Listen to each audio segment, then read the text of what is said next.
तीर्थ यात्रा कहानी के दूसरे भाग में आप सभी का स्वागत है।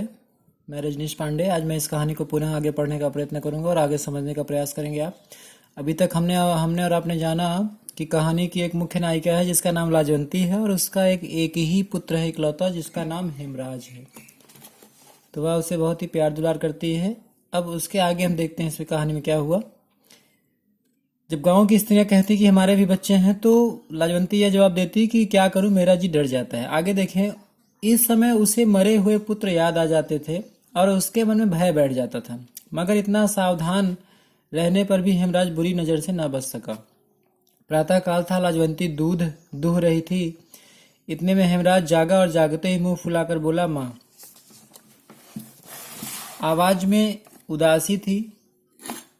लाजवंती के हाथ से बर्तन गिर गया। दौड़ती हुई हेमराज के पास पहुंची और प्यार से उसके सिर पर हाथ फेरकर बोली, क्या है बेटा, घबराया हुआ क्यों है तू?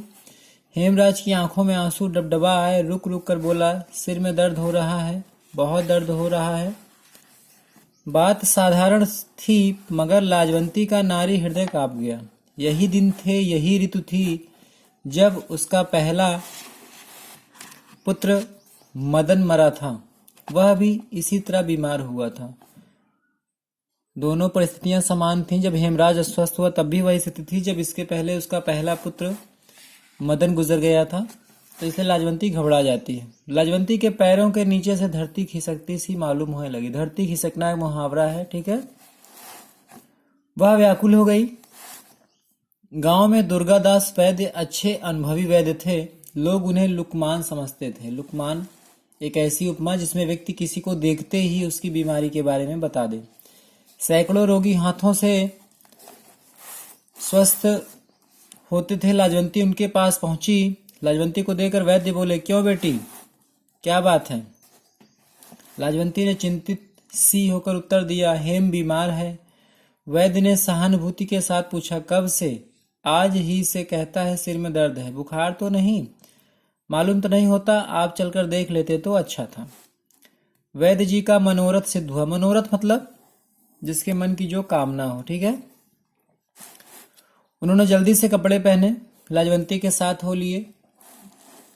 जाकर देखा तो हेमराज बुखार से बेसुध पड़ा था। बेसुध मतलब जिसे कोई सुध ना हो, चेतना जिसके पास ना, बिल्कुल अचेतन अवस्था में।